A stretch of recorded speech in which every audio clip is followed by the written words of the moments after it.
A historic day, and I have here with me Senior Advisor Jared Kushner, Ambassador Robert O'Brien. They're going to summarize the history that was made today and take a few of your questions. We also have Special Representative Avi Berkowitz here and Special Envoy to Iran, Brian Hook, who will be in attendance. Thank you, Kayleigh, and thank you all for being here. I want to start today by congratulating the people of Israel and the people of the United Arab Emirates. Today is a historic breakthrough and a great day for peace. I also want to congratulate President Trump on this milestone. He worked very hard on this with his team.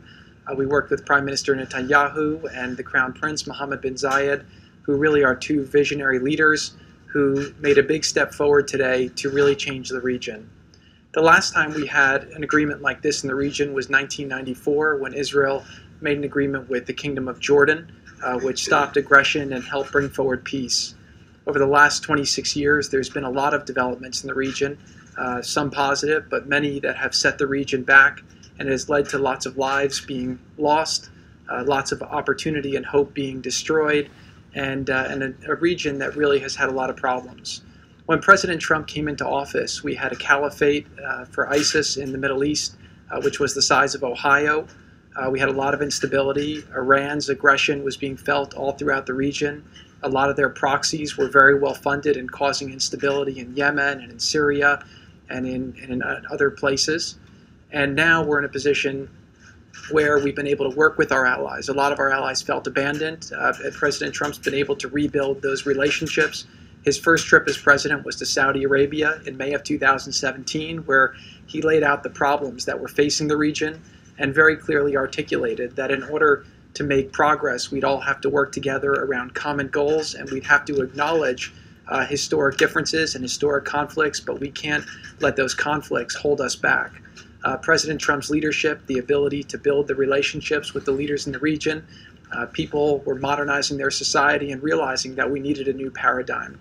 On President Trump's visit to Saudi Arabia, we made an agreement with a lot of these countries that we were going to start a counter-terror finance center, and since then we've worked to limit the amount of funding that's gone to extremist groups. We worked with Saudi Arabia, which is the custodian of the two holy sites, and we worked with them to do a counter-extremism center to combat online extremism, and that's made a big difference because you can't solve the short-term problem without taking on the long-term fight. We've seen Saudi Arabia make a lot of modernizations over the last years, giving more rights to women and taking steps in the right direction, which have been very positive. And now today's breakthrough really allows us to go forward. To give you a little bit of background on this deal, this is something that's been in discussions now for over a year and a half. We were talking with Israel, we were talking with the United Arab Emirates about moving forward. Obviously, because of the Israeli elections and because of some other things that were happening in the region, this is something that was talked about but never really got to the right place for it to happen. As you know, with deals happen when deals are ready, and peace deals are very rare and very historic, and there's a lot of reasons why people would be held back from moving forward.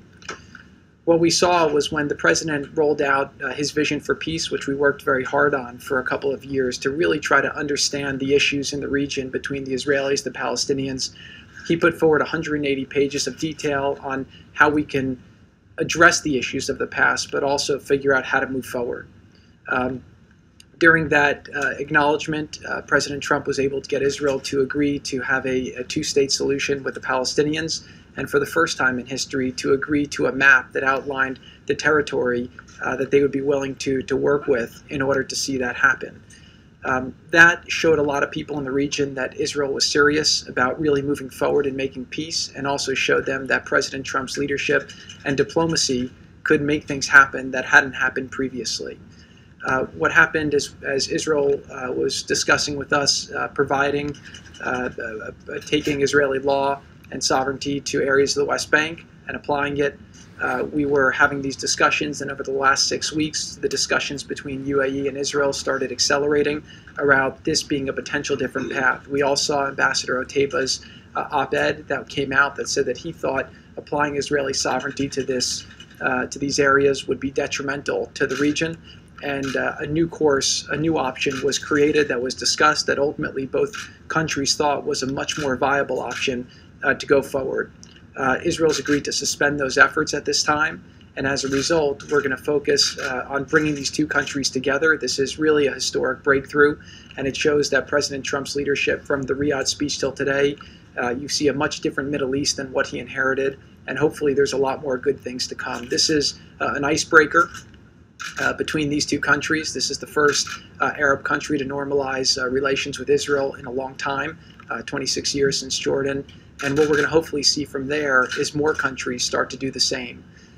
The final thing I'll just say is that here in America, the biggest threat that we saw in the last campaign was really two things. One was ISIS. The caliphate was growing. We were seeing journalists being beheaded. We were seeing people burnt in cages. And the threat of ISIS was something that was very scary to a lot of Americans and needed to be stopped. The instability was providing a place for extremists to plan attacks, to plan all kinds of terrible things, and the extremists were trying to radicalize the next generation. One of the biggest excuses that extremists use to radicalize the next generation is the mosque and the Al-Aqsa Mosque, and saying that it's being threatened, and the fact that Muslims aren't able to pray there. This deal will allow for flights from Dubai and Abu Dhabi to Tel Aviv, which will allow Muslims a real entree to come and visit Israel peacefully and to come and pray at the mosque with whatever frequency they deem appropriate. This is a big breakthrough. As people go there and pray and see that this is available, they'll share it with their friends, and they'll share the experiences. They'll share pictures of it on Instagram and Facebook and Twitter, and people throughout the world will see that the mosque is safe and that all people are welcome there. So this is a really great step forward for the region, a great step forward for the country, and a great step forward for the world. And again, I just want to really compliment the three leaders who worked very hard to make this possible. Prime Minister Netanyahu of Israel, the Crown Prince Mohammed bin Zayed of Abu Dhabi, and President Trump here in America. Thank you.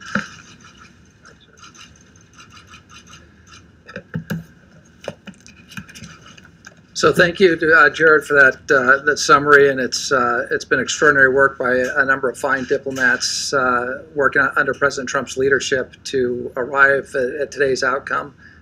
Jared Kushner has been at the forefront of those efforts. Avi, Brian Hook, and others have put in just tremendous work under the President's direction to get where we are here today. And I know, Jared, you don't have a diplomat title, an ambassador title, but we don't have a finer ambassador, especially in the region, than Advisor Kushner. So thank you for those remarks and for the really incredible effort. I want to start by congratulating today the President of the United States, the Prime Minister of Israel, Bibi Netanyahu, and the Crown Prince Mohammed bin Zayed. This is a remarkable achievement, and the achievement is now will now be known in history as the Abraham Accords, or the Ibrahim Accords in the Muslim countries, or the Abraham Accords in Israel. It's something very special. It's something that doesn't happen very often. Very few of my predecessors as National Security Advisor have been able to come to this podium to announce a peace deal in the Middle East. It's a very rare thing. As I said earlier in the Oval Office today, the President is going to be known in history as one of the change makers and one of the remarkable leaders in the Middle East. And that's not something that you may have thought of when he came into office. But one of his very first steps was repairing our relationship with Israel, which had been badly damaged, especially in the last month of the prior administration. The President did something that was unheard of. Many presidential candidates going back 2 decades had promised if they were elected, they would move the United States Embassy in Israel from Tel Aviv to Jerusalem. President Trump had the courage to do it, and he developed wonderful credibility and a reservoir of goodwill in Israel. He recognized the Golan Heights as being Israeli territory, and took those away from a very what could have been a very destabilized situation that we've seen develop in Syria. He destroyed the physical caliphate of ISIS, which Jared had said was the size of Ohio. It stretched across the Middle East, and terror reigned because of the caliphate. He brought justice to al-Baghdadi, who had killed so many Americans, Sotloff and Mueller and Kasich and Foley. He'd put maximum pressure on Iran and cut off much of the terrorist funding that was going to proxy wars in Yemen, in Hezbollah, in Lebanon, in Syria, and throughout the region. And today we have the Abraham Accords, and he's brought peace to the Middle East, at least peace between the UAE and Israel. And what I have said is the president is often noticed as the greatest deal maker, and he wrote the book The Art of the Deal, and he's considered a great deal maker, which he is. But I think history is going to remember the president for being a great peacemaker. He brought peace to Israel and the UAE. He has signed his diplomats signed a historic accord in Afghanistan. And I want to remind people that we haven't had an American casualty in combat in Afghanistan since February 29th. He used his offices and his pressure to stop Idlib from being overrun in Syria, and brought a ceasefire agreement when Turkey had invaded northern Syria. A lot of people said that when he came into office that there'd be war in North Korea, but through personal diplomacy, has kept that situation from turning into a kinetic event. So it's really remarkable, I think, when you step back and take a look at what this president has done on the peace front. And it wouldn't surprise me. It'll take some time in this environment, but it wouldn't surprise me if the president's eventually nominated for a Nobel Prize for today's work is an example of why he would be rightly considered and should be a front runner for the Nobel Peace Prize. So I also want to compliment the courageousness of Mohammed bin Zayed, the Crown Prince. You know, there have been two other great Arab leaders, King Hussein in my lifetime, King Hussein and Anwar Sadat, who made peace with Israel. And now Mohammed bin Zayed enters that pantheon of great, courageous Arab leaders.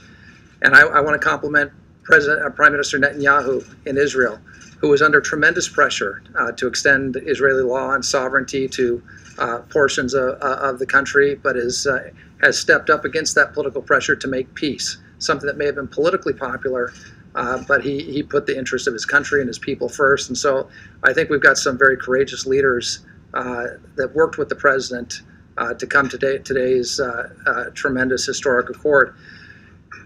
Stepping back from what does this mean beyond the historic idea of a major Arab country making peace with Israel all these years after 1948, it makes sense on so many different levels. The UAE and Israel are both capable security partners of the United States and close partners of ours in the region, standing up to Iran, standing up to Islamic extremism. The peace agreement between these two countries will encourage and foster cooperation in those efforts. These are very innovative countries. Israel is called the startup nation, and for those of you who have been there, you feel like you're driving through Palo Alto through half the country. The UAE is also a very innovative country. Putting those two nations together is going to create a dynamic of innovation and creativity in the region, and both countries are populated by incredibly dynamic people. There are tremendous opportunities that are going to arise from this agreement. Jared talked about the idea of Arab pilgrims and Muslim pilgrims going to the Al-Aqsa Mosque, going up to the Mount and having the opportunity to pray in peace in Israel. As you know, the president has made religious freedom, especially religious freedom in the Middle East, a centerpiece of his foreign policy. And this is a great step towards fulfilling the idea that the three great faiths that came from the Holy City, Christianity, Judaism, and Islam, will be able to pray and interact peaceably together in that beautiful city of Jerusalem. Tourism, with Abu Dhabi and Dubai and the other Emirates have become meccas for tourism, especially before the Chinese virus, the COVID virus. Israel is a great land for tourism. That'll expand trade between the UAE and Israel, which both have incredible economies. And again, as we recover from COVID, this agreement will help the economies of those countries and the countries in the region expand. And I think you're going to see an increase in jobs in all three countries as a result of these accords. With respect to the peace process overall, we've got a great team. That team is going to be fanning out. We're going to be working the phones. We're going to be in the region, and we believe that there are other countries waiting in the wings that are going to watch and see how the tremendous response to the courage of Prime Minister Netanyahu and the Crown Prince have been received by their people and by the world. I mean, I've already been on the phone with a number of European counterparts who have called to congratulate us for our role in this accord, but some of whom are astounded that this took place. And we also think that this could lead to a great deal for the Palestinian people. It's a people that the President of the United States, President Trump, has not forgotten. And he's endorsed a two-state solution. He wants to see the Palestinian people in a prosperous country of their own. And the groundwork has been laid for that. So I think we'll be working very hard on those efforts in the coming months and year. So again, today's a great day. It's a great day for the people of the UAE. It's a great day for the people of Israel, for their leaders. And it's also a great day for the United States of America as we played a role that we've traditionally played throughout the world in coming in to mediate in difficult situations and achieve peace and achieve prosperity for our friends and neighbors. And again, I'm honored to be a part of the President's team on this. And again, we'll end with congratulations to the President for his leadership, and again to Prime Minister Netanyahu and Crown Prince Mohammed bin Zayed. Thank you very much. Start with Steve. Israel agreed to suspend its annexation plan on the West Bank. So the suspension will last. It's going to take a while for these agreements to get fully enforced and to go. And I think that right now the focus that Israel is going to be applying is towards building this relationship. The opportunities that are now created because of this, from an investment point of view, from an innovation point of view, from a health point of view, from a tourism point of view, and most importantly to both countries from a security point of view, are very robust. And I do believe that for the foreseeable future, you're going to see both countries focusing on that. I also think that Israel sees a lot of exciting opportunity in doing what's being done today with other Arab and Muslim countries as well. So that's really going to be the focus as to where we're going to be working with them. And one thing I also want to do is acknowledge the tremendous team that's worked on this to date. Obviously, Secretary Pompeo has been leading the efforts. The Vice President's been very supportive. And then obviously Avi Berkowitz and Brian Hook have been just tremendous along the way, both to get to today and also in the steps that will likely come forward. So. Jared, this is already, you guys are touting this as a good step forward, but the Palestinian officials are already out criticizing it. If they aren't on board, how is this a good peace deal right now? Right. So, look, they have a fairly predictable response that we've seen time and time again to all types of things that help make their people's lives better. Let's just focus on the facts of what's happening, and let's focus on how to push things forward. We laid out a 180-page, very detailed plan that we got Israel to agree to negotiate on the basis of, that invests $50 billion into their economy, that allows them to double their GDP over 10 years, that can create 1 million new jobs, help their people have a much better standard of life. We also got Israel to agree to have them have self-determination, have a secure environment, and then in addition to that, figure out how to create the right land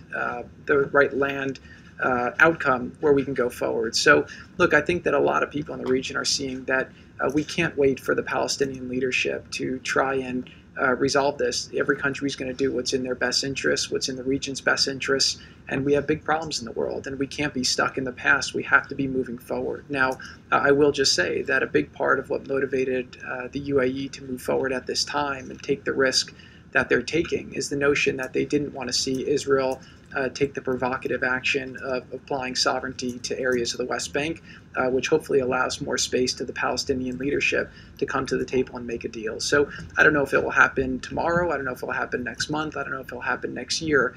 But at some point, I always learned with deals that there's a thing called gravity. And right now you're in a situation where Israel has said that they're open to making peace. A lot of people in the region have supported the vision that the president laid out. One thing you've seen with the president, he's a deal-making president, right? And part of being a deal-maker is not always showing your cards. Again, we were able to hold this quiet until this morning when we announced it. The president's had a very robust strategy for the Middle East that we've been executing piece by piece, day by day. And we've seen things have been getting better, problems have been getting resolved. The president's been taking things off the table. slaughtering sacred cows that were holding people back. And so if you kind of look at the snapshot today and you look back at the snapshot of where the president was when he started, you have a much different Middle East, and that's not by accident. So I believe over time we're going to continue to ask ourselves two questions with that conflict. Number one is, are we doing things that allow Israel to be more secure versus less secure for the Israeli people? That's America's strongest ally in the region. With this step, actually, UAE joins a very exclusive club and becomes, really one of America's closest allies in the region. And then number two is, are we taking steps that allow the Palestinian people to live a better life? And so, there's a lot of people who find historical traps where they can find excuses not to move forward. But President Trump is focused on creating a bright future, focused on progress and making people's lives better. So I will just say today that this is a big breakthrough. This is something that's public. We have a lot of things that are happening privately right now that are quite excited. And I do believe, again, that over the next years, if the president is able to keep going forward, you're going to see some historic changes in the region that will really make the world a much safer and better place. Thank you. Thank you, Jared. Appreciate it. Just actually want to ask you, Advisor O'Brien, you mentioned Anwar Sadat, and I'm just curious, do you see or envision sort of a Sadat, Begin, Carter picture, a moment like that for the leaders? Because that's something I think people remember. I want to say it was 79, but going all the way back then. Right. No, I think we will have a formal signing ceremony at the White House, and we'll have to see who comes from the various countries. But I would expect that Prime Minister Netanyahu will be here, and either the Crown Prince or one of the other princes would likely be here in Washington. And I think it'll be a great day, and really. As you know, I normally don't talk about things that were said on presidential phone calls, but one of the leaders said that we've had a tough 2020, and this is like the best news of the year. It really is good news. It's a great news story for the American people, and it's been great to see how the press has reacted in a somewhat polarized time. I think this is one of those stories that everybody, regardless of your political stripes or on that sort of thing, everybody's excited about the fact that a Muslim Arab government is making peace with Israel. Big day, and we'd love to host them here at the White House. I think the president would very much like to host them, and so I think we'll have an event at some point in the not too distant future. And Jared, if I could follow up on something that you mentioned earlier, you talked about visionary leadership, not just in the region, but in general, including the president, to make something like this happen. He seemed actually fairly positive, albeit maybe cryptically, that maybe something soon could happen again to keep this inertia going with perhaps another country. Is it your sense that, yes, there's a good chance that we could have a similar announcement here in the next, say, 90 days, 80 days? I do think there's a very good chance. Now, one thing I'll say about the president is that one of the things you see in great leaders is a sense of optimism, and the president is a great leader for the country because he always wants to put forward a positive front and get people to do more than they're capable of doing and help people achieve things that people don't think is possible. And so his optimism is one of his great traits as a leader. I will say here that we have had several discussions. Obviously, we kind of stopped those discussions because this one looked like it was going, and it was very important to the United Arab Emirates to be the first. They wanted to make history and do it, but we do have several more that we've had discussions with, and now we'll continue those discussions to see if we can continue to move forward more. Look, at the end of the day, it's an inevitability, right? People in the world want to move forward. The Middle East has to stand on its own 2 feet. We have some great allies there. We'll continue to work with them and help them, but we'd like to see a security architecture and an economic architecture there where people have the safety and ability to live a better life, to have jobs, to have prosperity, and people need to believe that their children could have a better life than they can. And once that happens, people will choose a job over some of the other less good areas that they're being tempted to go to by the extremists. Thank you. Thank you. Couple of questions. First, you mentioned the flights. Can you tell us how quickly you expect to actually see those flights begin, embassies to open up, and to what extent is this strategy, in part, strategy and hope that Iran will be further isolated? I think Iran, if they want to move forward, again, the president's been very clear. He's not going to pay for a meeting, but he's always happy to talk to people, and that's part of him being a deal maker, and that's why, again, he was able to make this deal. He was able to make the deal for the OPEC Plus. He was able to make the U.S.-Mexico-Canada deal. He was able to make the Japan trade deal, the Korea deal. We were able to get the FIFA 2026, the Olympics 2028. The president's a deal maker, so he'll always be flexible.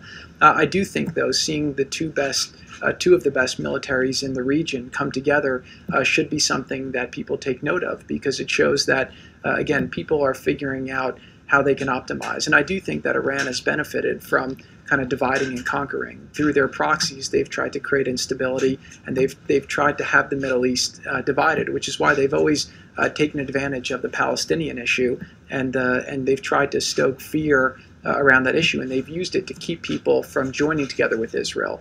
You know, no Israelis ever killed an Emirati, right? There's not that hatred between the peoples, which is why there's no sense. So I do believe that we will start seeing interactions very quickly, and that both countries are very motivated, both from an economic point of view, from a tourism point of view, from a health point of view, from a technology point of view, to start moving forward quite quickly. Very, very quickly, if I could just follow up with you. You've been in the headlines recently. Just to give you the opportunity to respond, can you tell us why you were meeting with Kanye West? Did you discuss the election at all in any capacity? So Kanye's been a friend of mine for, I know, about 10 years, and you know, we talk every now and then about different things, and we both happen to be in Colorado, and so we got together and we had a great discussion about a lot of things. He has some great ideas for what he'd like to see happen in the country, and that's why he has the candidacy that he's been doing.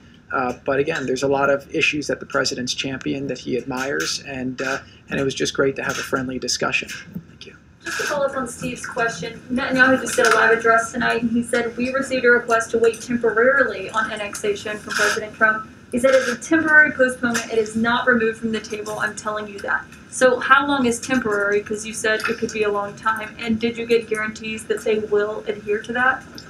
Somewhere between a long time and a short time. That's what temporary means. But that's important for them to know how long temporary is. He's saying it's not off the table. It's not canceled. It's only being postponed. Look, our discussions with the Prime Minister have been very extensive over the last 3.5 years. We have a lot of trust between Israel and America. We've done a lot of historic things together. The people of Israel trust President Trump to make the right decisions that are in the best interests of Israel's security and prosperity. And obviously, Prime Minister Netanyahu and President Trump have a very close relationship. I believe that they will not take action to move forward unless we have an understanding between America and Israel that it's the right action at the right time. And again, you know, it's not like a binary thing to move forward or not. There's a lot of details. There's a lot of things that need to be considered. And we had a lot of those discussions over the coming months, and then obviously put those discussions on hold as this came about. So I imagine at some point in the future, this is something that will be discussed. But today's a great day. This is a big breakthrough. This is a game changer for Israel. It's a game changer for the Middle East, and it's a game changer for the world. So I think for the time being, people are going to focus on that and focus how to optimize from that tremendous opportunity. Yes, just to follow up on this. Can I just... Did you discuss the campaign, his campaign, with Kanye West? We had a general discussion more about policy. Sarah, let me ask you about a different deal. One here in Washington, Democrats, Republicans are $2.5 trillion apart, it seems. From your view, do you believe it's possible right now of a Phase 4 deal coming together? Working with President Trump for the last 5 years on the campaign and through government, I would just say that with President Trump, anything's possible. So you never know. The president's accomplished a lot of things that people thought would never be accomplished. And but to comment specifically on the deal, I'll leave that up to the negotiators. Since we seem to have exhausted questions on this topic, I'm going to pass it back to Haley. Thank you. Earlier, this is part of the deal of isolating Iran. The administration recently revised a UN Security Council resolution to extend the arms embargo on Iran. It's now shorter. It's left a lot of tough language on Iran, but still, there's still a danger of veto from Russia and China. So some observers are saying that the administration is risking losing face if you can't get support over this deal. Can you comment on that? Well, the first thing is we're always going to do the administration is always going to do the right thing, and President Trump is always going to do the right thing, whether it's losing face or there's a Russian veto or a Chinese veto. If the Chinese or the Russians veto the continuation of the arms embargo and want to start sending arms to Iran and destabilizing the region, that's on them, and that's not on us. So we're always going to take the position, the right position, and not worry about what the Russians or what the Chinese might do at the UN. If we did that, if we worried about that all the time, we'd get nothing done at the UN. We also have other tools that we'll use to deal with Iran to make sure that arms don't flow into Iran, that there's not further destabilization of the region. There are tools that we can use diplomatically, and there are other tools that we have. And nobody in the region wants to see Iran on the receiving end of a bunch of Russian MiGs or Chinese missiles or Chinese drones. The region's made that very clear. We've made that very clear.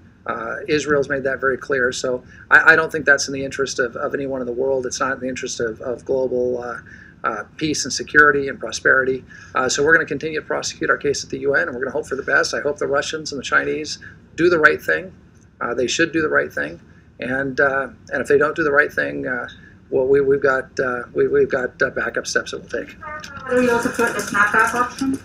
Snapback's certainly one of the tools that we could use, and that's something we're looking at very closely. And look, what we're focused on right now is the vote to extend the arms embargo. We'd like a clean rollover of the arms embargo. We'd like to see our allies get behind it. We'd like to see the Russians and Chinese get behind it. I just can't imagine any leader anywhere in the world who thinks it's a good idea to put advanced armaments in the hands of the Ayatollah and his regime, especially in today's Middle East. I mean, that just makes zero sense whatsoever. So hopefully the countries at the UN, the Security Council, will do the right thing. They'll roll over the arms embargo and keep it in place. But if that doesn't happen, we'll take steps necessary, and then one of those steps could be snapback. Thank you. Thank you very much to Senior Advisor Jared Kushner and Ambassador O'Brien, and I will take a few of your questions on other matters, if you have any. Yes, Deborah. Thank you, Kayleigh. The President has written memoranda that give 5 states 100% of reimbursement for their National Guard costs dealing with coronavirus. A number of governors are trying to get on that list too, including Nevada Governor Steve Sisolak. Have you had a chance to set up a time for them to talk? And the National Governors Association says that the criteria for being one of those states that gets 100%, not 75%, aren't clear. Can you tell me, how do you make the cut where you're 100%, not 75%? So first, let me note that in March, President Trump became the first president to authorize use of the National Guard under Title 32 status with 100% cost share. The president supports the men and women of our National Guard. This is a rarely used tool, but the president was willing to take this decisive action. 75% of the cost share is still giving states tremendous, unprecedented support, and states can utilize their coronavirus relief fund dollars to cover the remaining 25% if they need to. Specifically, a few states made direct cases to the president, and he obliged to support them at 100%, but I won't go state by state as to where things stand. Can you explain why some states would? Yes. Question about payroll tax and the President's comments yesterday. What did he mean by when he said he was going to terminate the payroll tax? And a secondary question, if he's reelected, what should Americans believe about his commitment to Social Security?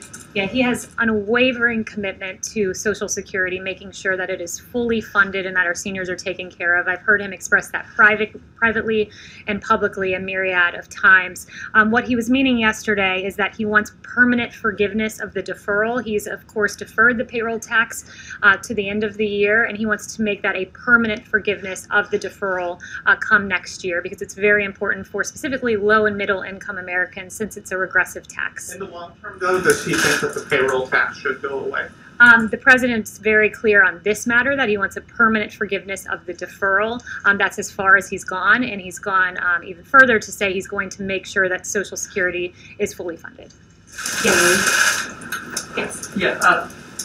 The lead, and then we'll lead. Okay, so you voted by the U.S. mail. The president has voted by the U.S. mail. Many of his top people have voted by mail. Why is he trying to prevent ordinary Americans from voting by mail? So first, let me note, I've voted absentee. The president's voted absentee. He's always been for voting absentee for a reason.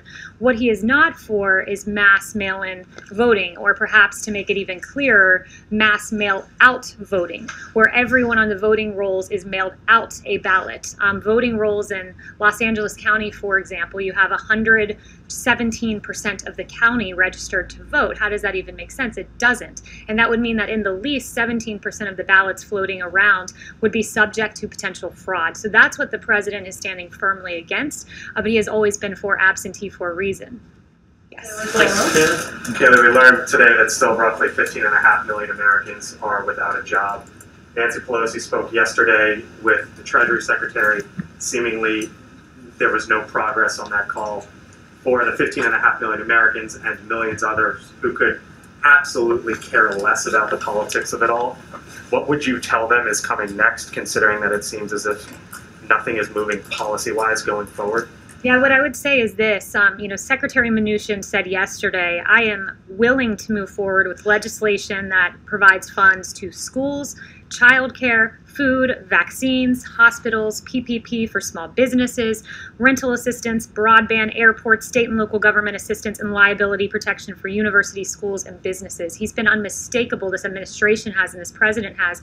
We're willing to move forward on that. What we're not willing to do is rubber stamp a behemoth $3.4 trillion deal that the Democrats put forward that was fundamentally unserious, that would have made ballot harvesting mainstream, that was a Democrat wish list. That's what we'll not move forward with. But this president, out of anyone, has taken action, serious action on eviction protection, serious action on unemployment insurance, on a payroll tax cut, student loan forgiveness in his executive capacity. And what I would say, the state of things now is, you have Nancy Pelosi saying we were willing to come down $1 trillion if they came up $1 trillion. Well, it's fundamentally unserious because the Democrats, the chief of staff has told me, wouldn't even tell us what they would take out of the $1 trillion. So they said we'd come down $1 trillion, but wouldn't list out the things that they would take out of their Democrat wish list. So Nancy Pelosi needs to come back from recess and negotiate because the American people deserve better. Conservatives who have made the argument that $3 trillion, give or take, has already been spent and no more needs to be spent.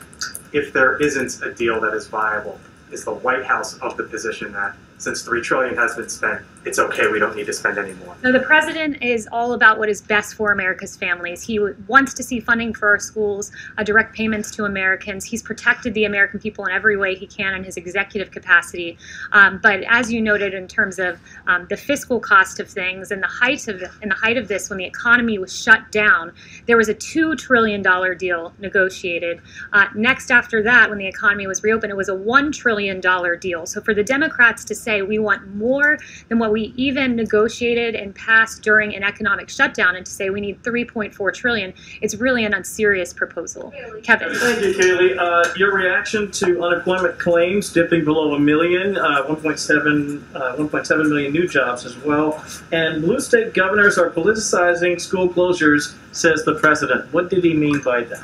Yeah, what he means by that is that when you look around the world, many countries in the Western world have opened their schools, and that we as the United States can do the same. We can find a way. The president, the White House has released guidance as to how to make that happen. And he doesn't want a decision that is so important for our children to be politicized, because he believes it's in the public health interest of the child to be back in school. And I've listed out for you all the reasons for that previously. And what was your first question? You also unemployment claims dipping below 1 million. How surprised are you that that's the figure and the direction we're going? I'm not surprised, because under this president, he was the great jobs president once, brought us the greatest economy in modern history once, and he'll do it again. And this is more evidence of that, to see unemployment claims dip below 1 million, coming on the backs of a July jobs report that exceeded expectations, and of course the 2 blockbuster jobs reports before that. It goes in line with the manufacturing ISM good numbers that we saw, and many other metrics. This is the president who's already making sure we have an economic rebound that outpaces Europe and other countries as well. Steve. Has the president been briefed on the Russian coronavirus vaccine? Does he think it's a workable vaccine? The president has been briefed on that. He's also been briefed on our own vaccine progress. One thing to note, and I believe Dr. Fauci made this point, our vaccines go through rigorous phase 3 clinical trial where we have 30,000 individuals that we test to make sure it's perfectly healthy and moving forward. So that's the kind of standard we have for American vaccines, and it's important that we do that. But we do think that we'll have a vaccine by the end of the year, and the president, in advance of that, is manufacturing hundreds of millions of doses of these vaccines in anticipation of one being successful. Chanel. Thank you, Kayleigh. Going back to Iran and Russia as geopolitical actors in the Middle East, they have been wellsprings of instability there, as we discussed, but how confident is this White House that Iran and Russia are finally going to be placed in their respective lanes in the advent of this deal and deals to come? Well, look, we believe that there's a big contrast here in where this administration stands and the previous administration. And when you look at the, the Obama-Biden administration, they cozied up to America's enemies.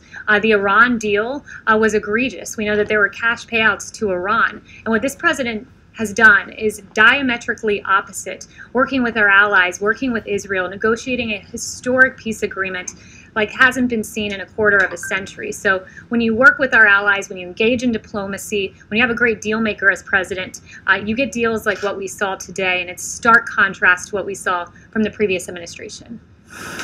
Yes. Does the president share former Vice President Biden's view that annexation would virtually end any chance of a two-state solution that would secure Israel's future as a Jewish and democratic state and uphold the right of Palestinians to a state of their own? Yes, so I'm not going to go any further into the state of Middle East peace. I'd refer you to NSC on that, but today we're focusing on the historic agreement that's been made. Yes. Was the president aware about these 2,000 letters between him and Chairman Kim that apparently are going to be published in the new Bob Woodward book? Did he sign off on that? I haven't even looked into that or spoken to him about that. We're focused today on providing relief to the American people and the historic deal. Mario. Thank you, Kayleigh. Will the president's executive order on WeChat block Apple from distributing that app on their platform? And if so, what does the administration say about concerns that it could be kneecapping an American company and diminishing its competitiveness? So the only remarks I have for you today on TikTok and WeChat are this. The president, he signed those 2 executive orders exercising his authority under the International Emergency Economic Powers Act to address the threats posed by TikTok and WeChat. The administration is committed to protecting the American people from all cyber threats, and these apps collect significant amounts of private data on users, and such information can be accessed and used by the PRC. And TikTok has a documented history of censoring free speech to conform to CCP propaganda, and we take the data of Americans very seriously. One other thing I wanted to clear up is that Speaker Pelosi has been fundamentally unserious in these negotiations and engaging in blatant partisanship. One thing she said recently is that she needs $3.5 billion with a B for election funding. That is a fundamentally unserious ask for this reason. I talked to the Office of Management and Budget. They said states have been given over $1.2 billion in election assistance grants since fiscal year 2018, and we estimate that they've spent less than a sixth of that funding in these 3 years and still have over $1 billion of those funds sitting around right now that have not been spent. So we encourage for Speaker Pelosi to follow in the footsteps of the suggestion of Congressman Ro Khanna of her own party, who said, I think Congress should be in session. I think it's absurd for Congress to be going on a break during a pandemic and a national crisis. I can tell you one person who hasn't been on a break. It's this president providing relief for the American people. Thank you, and he'll be out here at 5:30. Thanks so much.